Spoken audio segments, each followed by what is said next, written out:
baase ona bakke ikabo diddo furke irasuke mila kosita bachise dokabana iddo ulfinke gute shakaina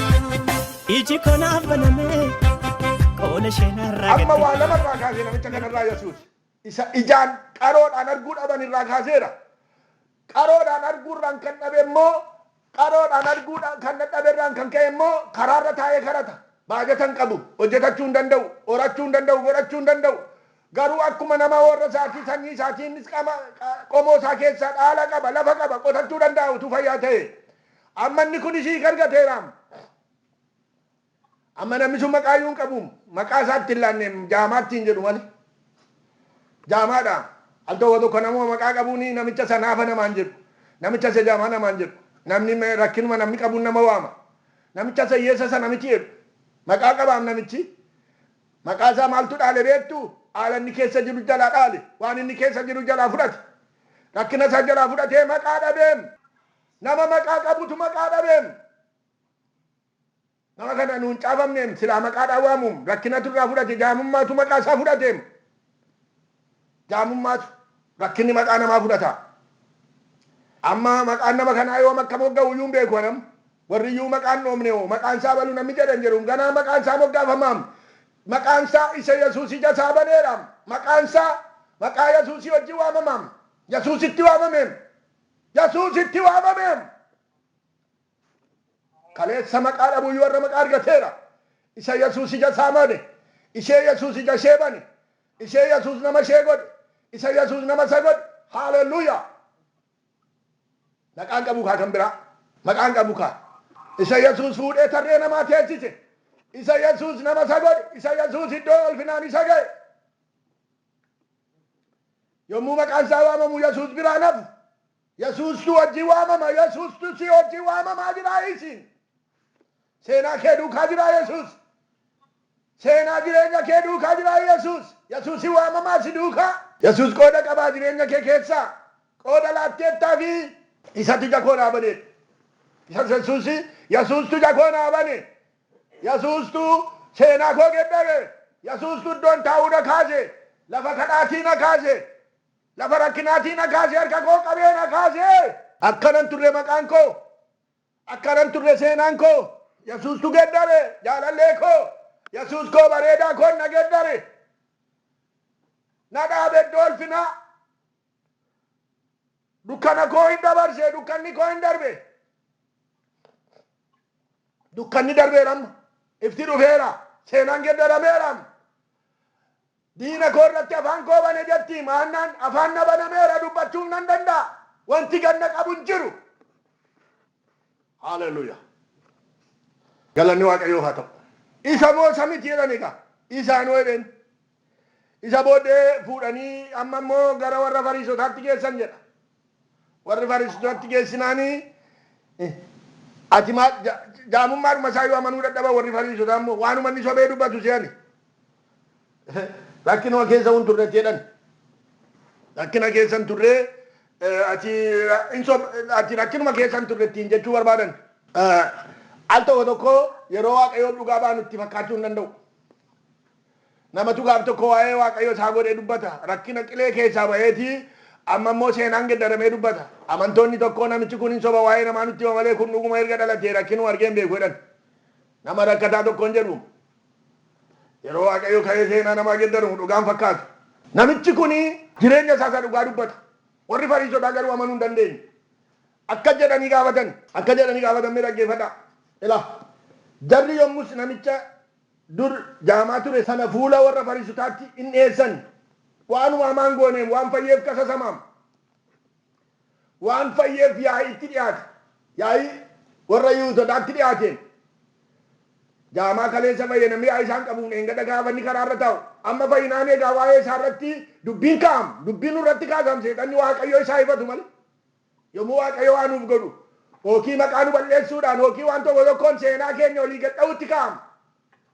dubbiin nurra barbaadam fayyuu keenya irraan kan ka'e yaa itti dhiyeessani qabanii kaleessa karaarra munni ta'u dhaqaa waa godhaaf jedhanii dhiyeessineen namichi kun rakkataa jira asitti argaa turre yeroo hundumaa karaarra taa'atii isinoo warra amantii gaggeessitan isinoo qabdu jireenya qabdu waa godhaafi jedhanii geessineen amma fayyinaan geessuun gaafa geessanii warra Fariisotaatti dhiyeessan guyyaan sunis guyyaan Yesuus biyyoo dhoqqeessee ija namicha jaamaa bane guyyaa sanbataa ture sababa egaa kun Fariisonni immoo attamitti arguu akka inni danda'e namicha hin gaafatani namichi yommus inni ija koorraa dhoqqee kaa'ee ija koorra dhoqqee kaa'een immoo nan dhiqadhe nan arges isaaniin jedhe Fariisota keessaa jarri tokko namni kun guyyaa sanbataa waan hin eegneefi nama Waaqayyoo biraa dhufe ta'uu hin danda'u jedhan isaan keessaa kaan garuu namni cubbamaan attamitti milikkita kana hunduma hojjetee argisiisuu danda'a jedhanii kanarratti yaadaan gargar ba'an kana booddee warri Fariisotaa namicha isa jaamaa ture sanaan waa'ee isa ija keessii banee kana maal jettaa jedhanii yommus namichi inni raajiidha jedhee deebiseef raajiidha waan guddaan jiru maaragi guddaan jiru shuumati guddaan jiru raajiidha isaan keessatti bara sana kan isaan beekan namichi kun waan jedhu dhabe kanarra kan caalu jedha ture Yesuusiin garuu waan guddaan kanarra jiru raajiidha biyya sana keessatti yeroo sana kan dinqii hojjetu kan Waaqayyo biraa ergame kanaaf amma maaraga kennamuun isaaf danda'u amma dandeettii isaatii amma beekumsa isaatii kenneef inni raajiidha jedhee baqa guddaadha jechuu isaatii jedheedha nama dandeettii isaatii inni raajiidha Yesuus dhuguma raajiidha ameen jireenyumti isaa raajiidha Yesuus raajiin isa ni dubbatu mitiin Yesuus innu raajiidha innu raajiidhaam Waaqayyo nama ta'uun hafuurri foon ta'uun guddaan xinnaatee nama gidduu deddeebi'uun raajiidhaam kun dubbiin kun raajiidhaam waa'ee dhumti Yesuus iyyuu raajiidhanni ameen Yihuudoonni ammayyuu namichi kun jaamaa akka ture akka inni arguu danda'e hin amanne kanaaf abbaadhaaf haadha namichaa isa arguu danda'e sanaa ofitti waamani warri waamaman kanaanis kun ilma keessanii isa jaamaa ta'ee dhalate jettanii amma immoo attamitti argere jedhanii gaafatani abbaan isaatii fi haati isaa deebisanii akka inni ilma keenya ta'ee jaamaa ta'e akka inni dhalate hin beekne amma attamitti akka arguu hin beeknu yookiin eenyu ija isaa lachuu akka baneef hin beeknu inni nama gaadha'oo innumtuu waa'ee ofii isaatii hin dubbataa isa gaafadhaa jedhani abbaan isaa fi haati isaa Yihuudoota waan sodaataniif kana jedhan namni Yesuusiin masiihicha jedhee dhugaa ba'u tokkummaa mana sagadaa isaanii keessaa akka baafamu Yihuudoonni sun irratti walii galanii turan sababii kanaaf abbaan isaa fi haati isaa inni nama gaadhaa isa gaafadhaa jedhan Ameen. Waa'ee abbaa isaatii fi haadha isaatii ilaa dhaggeeffadhaa mucaa jaamaa qabu erga dhalatee jaamaa ta'ee dhalatee qabanii dhaqanii karaarra kaa'u isaanumatu hin kadhataa galgalammoo hin galchu amma waggaa mana 40 keessa lixe sanatti wajjin rakkataa jiru amma garuu rakkoon isaanii furmaata argateera amma garuu dinqiin mana isaanii dhufeera dinqiin dhufee mana isaanii waan haaraa dhufe waan ta'e hin beeknetti ta'e takkaa ija jaamaa ta'e nama jaamaa ta'e dhalatee takkaa kan banin jiru jedhan wanti akkasii dhufeera mana isaanii wanti dinqisiisaan tokko mana isaanii dhufeera isaan garuu gadi dhiibaa jiru abbaan nama jaamaa sanaatiif haati isaa gadi dhiibaa jiru waan ulfina qabeessa guddaa kana simatanii fudhachuurraa ilillee fudhachuu dhugaa ba'uurraa kan caalu ganuu jaallatanii mamuu jaallatanii maaltu kana isaan godhe beektu murtoo warra Fariisotaati murtoon sun immoo mana sagadaa keessaa baafama namni Yesuusiif dhugaa ba'e kan jedhudha Yesuus Kiristoosii waaqarraa dhufe teessoo abbaasaa idda guddicharraa dhufe isaaniif jedhee of ganee of dhiisee dhufe guddummaa isaarraa gadi bu'ee xinnaatee dhufe isaaf jedhanii mana sagadaa dhabuu soraatan mana sagadaa duwwaa miti Yihuudoonni waan baay'ee murteessani tajaajila hawaasummaa akka hin arganne jedhanii duukaa murteessaniiru kun dhugaa yeroodhaaf rakkisaadha yeroo baay'ee namni of ganuu hin danda'u namoonni of dhiisuu hin danda'an yoon kana dhabee attaman taa'e akka fedhe haa ta'uu jechuu hin danda'an hin ganan Waaqayyotti of kennuu hin danda'an Waaqayyo wajjin utuu hin jiru foon koo abiddaaf haa ta'u jedhanii of hin kennan hin du'an du'atti of hin kennan utuu laalanii rakkinatti of kennuu hin jaallatan namoonni donna namni ofittoodha namni of jaallata rakkinatti of ganuu hin danda'u rakkinatti of kennuu hin danda'u rakkina qeensaan achitti ijjatee bukkee darbuu barbaada rakkina bukkee suukaa bukkee darbuu barbaada rakkina keessa lixxee darbuu qabda Kiristoos wajjin deemta taataan duuka buutuu Yesuus taanaan duukaa deemte taanaan karaa Yesuus Kiristoos dhaqedhatta karaa inni ba'ee baata waan inni qammasee dabarta jarreen kun kana sodaatani rakkina sodaatani isaan suni hojii ammeenyaa hojjetu isaan murtoo gadhee murteessaniiru murtoo isaanii keessannan garuu jarreen kun murteeffachuu dadhabani waaqa dhufee mucaa keenya fayyise kana gooftaa kana wajjin duuna yoo duune sin duuna yoo banne sin banna tajaajila dhabnes inni mucaa keenya bane kun nu gargaara jechuu dadhaban ija jaamaayyuu bane nu gargaaruu dadhabu jaratti seera tumatte kana caalaa nu gargaaruu dadhabu jechuu dadhaban jaratti seera jal'inaa tumatte kana caalaa inni mucaa keenya bane kuni nu oolcha jechuu dadhabani waaqayyotti of kennuu dadhabani namoonni sobu malee waaqayyotti of hin kennan jireenya hawaasaa keessaa gadi ba'uu hin danda'an yoo hawaasa keessaa gadi ba'an har'uma biddi waan isaanitti qabatee lubbuun isaanii si ol galtutti fakkaata har'uma du'anii waan badan se'u hawaasa salphaan seenaa murtoo guddaanatti murteessanii turan yeroo tokko naannoo nan jiraadhu keessatti siyaasa isaan keessa galuu dideetanii wangeela duwwaa lallaba na waamanii dadhabanii kottu jedhanii ennaan antite ani wangeela afan ol kennee nama lamaaf of hin kennu siyaasaaf of hin kennu ani ilma waaqayyoo Yesuusiif of kenneeraan jedhe hoogganaan qabalee sanaa guyyaa baay'ee na doorsiisee dadhabe gaaf tokko kannaan jedhe ammati yoo duutee namni baala sii buufatu jira namni sii wajjin taa'ee gaddu jira hin jiruu jedhe ani iyyuun du'uu danatti namni taa'ee naa gaddu iyyuu hin jiruu jedhe waaqayyo nan ajjeemne lagattii sana keessatti iddoo sana keessatti iddoo rakkataa sanatti hin duune ani ijoolleen koo ani hin duune nuyi nu oolcheera waaqayyo namatti amanachuu mannaa waaqayyo namanachuu wayyeedha jarattiin kuni jarattiin mucaan jaamaan fayyeef kun namatti amanti abbaan mana dulloomtuudha laataa jarattiin suni jaamaadhaayi ishee mucaasa jaamaa sana wayyaam jarattii kana amannaa jarattii hawaasa amantee waaqayyoon gantu kana amannaa isaanii qooda dhabaniiru mootummaa waaqayyoo keessaa gooftaan keenya Yesuus Kiristoos wangeela Maatiyos boqonnaa 10 lakkoofsa 5 irratti nama duratti kan naganee waaqayyo anis abbaa koo duraaf ergamoota duratti isa nan gane namni dhugaa naaf hin baaneef dhugaa ba'uu fi dadhabani abbaan nama jaamaa sanaa ati nama jaamaa sanaa dhugaa ba'uu dadhabani hin qabani qooda keessa gooftaan jedha sodaattuudhaan warri sodaattuun lunnoonni mootummaa waaqayyootti hin galan jedhama mul'ata Yohaannis boqonnaa 22 keessatti immoo lunna warri jireenyaaf jedhanii lunnooman jiru oon kana ta'e attaman godha maalan godha attaman godha maal goota waaqayyotti erga of laatte wangeela Maatiyos boqonnaa 10 lakkoofsa 32 nan dubbisa akka dhageessaniifan jedha bor kanarraa of eeggachuu qabnaaf jedheetani itti fufee Yesuus eenyullee namoota duratti eenyu akkan ta'e dhugaa ba'ee yoo mul'isee anis abbaa koo isa waaqarra jiru duratti dhugaa nan ba'aaf eenyullee namoota duratti yoo naganne garuu anis immoo abbaa koo isa waaqarra jiru duratti isa nan gana jedhee ameen nganaman jechuudhaaf beekuu akka inni fayyise jarri kun gamnummaadhaan attummaadhaan dubbatu namoonni tokko tooftaadhaan nama jalaa baata malee waaqa jalaan baatu tooftaadhaan dubbataniin attummaadhaan galee dubbateera mucaan ormatti himeera abbaa haadha isaatiin himne itti meeraam beekaa diddiin jarattiin kun sodaattuudhaan yeroo baay'ee namooti tokko mana waaqayyoo keessa ta'anii waa'ee lubbuu isaanii kar jedhu waan lubbuu isaanii ofiin eeggachuu danda'an fakkaatu yoo waaqayyo nu eege malee dandeenye eegna nurka jira battalatti karaarra fiidduu kaa kimbil mana keessa teessee gororri fe'ee kaa kimbil nuti eegamiti lubbuu keenya waaqayyooti eega waaqayyotti amanuu qabna ofitti amanuurra jireenya keenya waaqayyotti amanuu qabna karaa maalii hundumaa taanaan waanuma fedheen waaqayyotti amanaa isin oolchaa waaqayyoon gantanii namatti namanina waaqayyoon amanadhaa nama amanachuu mannaa waaqayyoon amanachuu wayyaa'edha Daawit faarfaasaa keessatti nama amanachuu mannaa waaqayyoon amanachuu wayya waaqayyoon amananna waaqayyoo hin gargaara ture silaa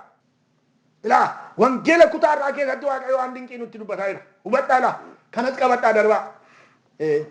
hin beennu nu jedhan utuu beekanii wallaalu utuma beekanii akka Yesuus fayyisu utuma beekanii utuma beekanii ganuun utuu beekanii haxxummaadhaan hin dubbatina dhugaa dubbadhaa haxxummaadhaanii waan tokko cubbuu natti hin ta'u jettanii yaadina garaa keessa arga waaqayyooti garaa keessa arga waaqayyo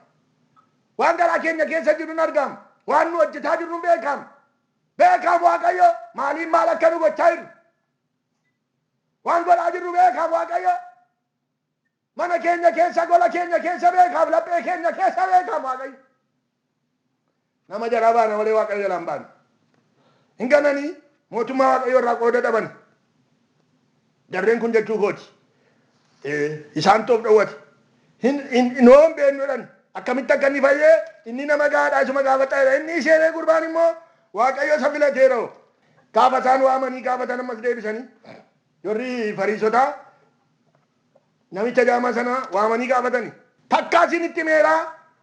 isinii hin amanne amma immoo maaliin na gaafattuu bartoota isaa ta'uu barbaaddu isin jedhe bartoota isaa ta'uu barbaaddu isin jedhe takkaa isinitti meeraa hin amanne ergasii fariisonni namicha jaamaa ture sana si'a lammaffaa waamanii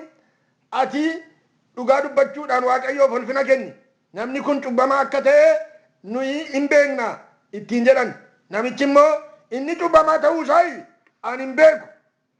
waan tokkicha duwwaa nan beeka ani jaamaa ta'een dhaladhe amma garuu nan arga jedhee isaaniif deebise kanarratti isaan maal siif godhee attamitti si takeessiif banee jedhanii gaafatan inni immoo kanaan dura isinitti himnaanii dhaga'uu diddani maaliif ammas dhaga'uu barbaaddu tarii isinis immoo bartoota isaa ta'uu feetu jedhee deebise kun du'a egaa isaaniif jedhee deebiseef yeroo sana fariisonni waan isaan jedhan dhageeffadhaa fariisonni in aarse idda isaanii dhaabe fariisonni kanarratti namichatti aaranii situ bartoota isaati nuyi garuu bartoota Museeti ilaa egaa amma isaan nama guddaa isaanii namichi nama xinnoo ta'e isaan bartoota Museeti inni garuu bartoota utuun beekii wanti nu dubbannu kuni maal akka inni ta'u hin beeknu bartoota Yesuus ta'u moo bartoota Musee ta'uu xiqqaadha utuun beekii waan hin taane dubbatu bartoota Museeti isaan namichi garuu dhuguma namichi bartuu Yesuusi ati bartuu isaati jedhan eeyyeen no dhuguma bartuu isaati kamtu caalaa yaa gowwaa lafti si duubaan gowwaa yaa nama maal jedhaa jirta maal dubbataa jirta utuu beektu beeka seetee waan dhugaan si jalaa kan badu kan dhugaan nama jalaa badu jiraam namni tokko tokko beekee wallaalaa taa'am waaqayyo namaa oolchu situ bartuu isaati nuyi garuu bartoota Museeti jedhan ati immoo cubbuudhaan dhalatteedhan deebisee bartoota isaa ta'uu feetu jedhee deebisee situ bartuu isaati nu garuu bartoota Museeti waaqayyo Museetti dubbatee nu hin beekna namichi kun nuyi garuu eessa akka inni dhufeyyuu hin beeknu jedhani ilaa waan namichi jedhe dhaggeeffadhaa namichi immoo eessa akka inni dhufeyyuu hin beeknu jettu kun nama dinqa waaqayyo warra cubbamootaa fi akka hin dhageenye hin beekna nama isa sodaatuu fi jaalala isaa isa raawwatuuf garuu hin dhagaa durii jalqabee namni jaamaa ta'ee dhalatee akka banee dhagaamee hin beeku namni kun utuu waaqayyo biraa dhufuudhaa baatee waaqayyo tokko waanuma tokkoyyuu gochuu hin danda'u turee isaaniin jedhe ilaa egaa waan isaan achirratti qilleensii isaanii waan mul'isan deebii karaa nagaa silaan dubbatanii namni karaarraa kaanaan amminaaf arrabsoodha jedhan isaan immoo deebisanii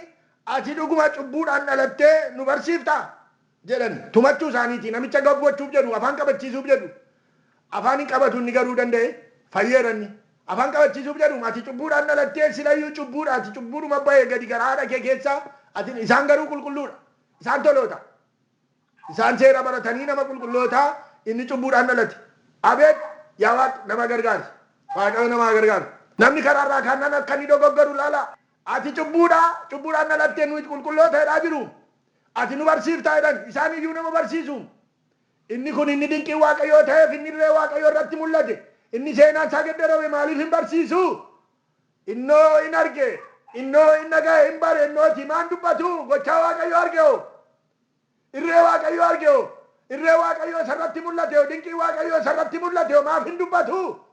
oduu dubbataa innoo isaan arge innoon qaqqabate hojii waaqayyoo argeo eenyu barsiisaree ergan hin barsiifne inni waaqayyoo waa godheef kun inni waaqayyoo waa godheef waa waaqayyoo sii godhe maal yoo barsiifte maal yoo dubbatte maal sodaatta gochaa waaqayyoo argitee maaltu si yaasisa maaltu si qaanessa ijaan argitee harkaan qaqqabattee eenyu dubbataree warra oduu odeessantu dubbataaree warra fagootti odeessan sun ta'ee kun ta'ee warra jedhaniire inni argen dubbatu taanaa yoo dubbataree waa'ee waaqayyoo ati nu barsiiftaa jedhan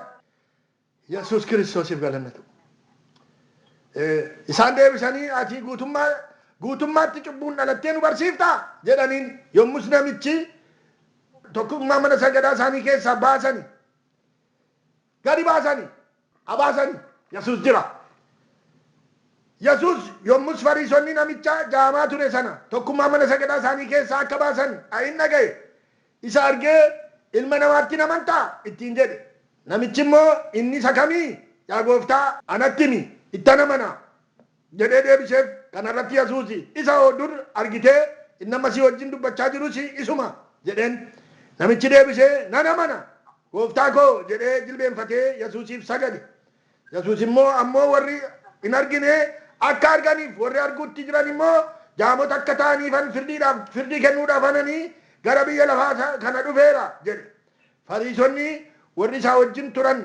keessaa jarreen tokko kana dhaga'anii nus immoo jaamota jechuu keetiiree jedhanii Yesuusiin immoo jaamota utuu taatanii cubbuun qabdan turtanii amma garuu in argina jettu kanaaf cubbuun keessan isin irratti nafa jedhee isaaniif deebise. Ameen. Ilaa dubbii Waaqayyoo laalaa egaa.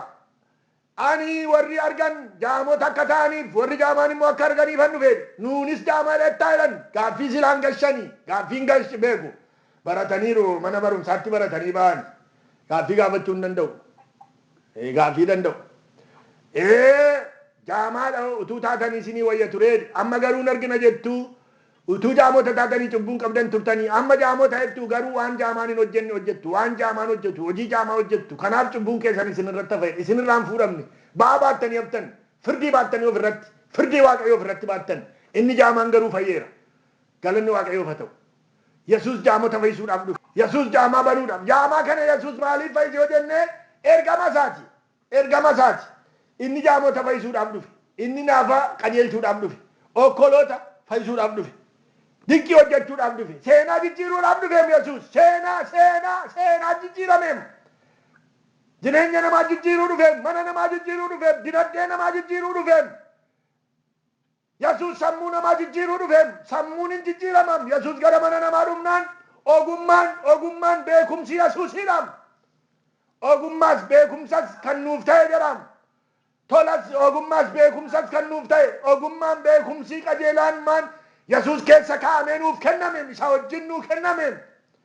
ogummaa biyya lafaa sabaduu mitiin isan banne nuuf kenname beekumsa biyya lafaa sabaduu mitiin isan banne nuuf kenname ilma Waaqa Yesuus Kiristoosiin inni jaamaa keenya banuu dhufeem inni mul'ata nuu kennuu dhufeem gooftaan keenya jaamummaa keessan kan banee jirtuu laata ka Waaqayyo seenaa keessan geddare kan lafa kuftanii kaatan maqaa Yesuusiin waan biraatiin utuu hin ta'in Yesuus kan seenaa keessan geddare jirtuu laata mee galateeffadhaa Waaqayyoof galata laadhaa ulfina laadhaa fi galateeffadhaa lafa jirtaniitii galateeffadhaa lallaba koo dhaabeera Waaqayyoon galateeffadhaa banaatii galateeffadhaa nan galateeffadheen dhaaba haalelluuyaa galanni siif haa ta'u jaalallee koo Yesuus michuu koo Yesuus amanamaa koo Yesuus seenaa namaa geddartu Yesuus salphina namarraa kaaftu Yesuus arrabsoo namarraa kaaftu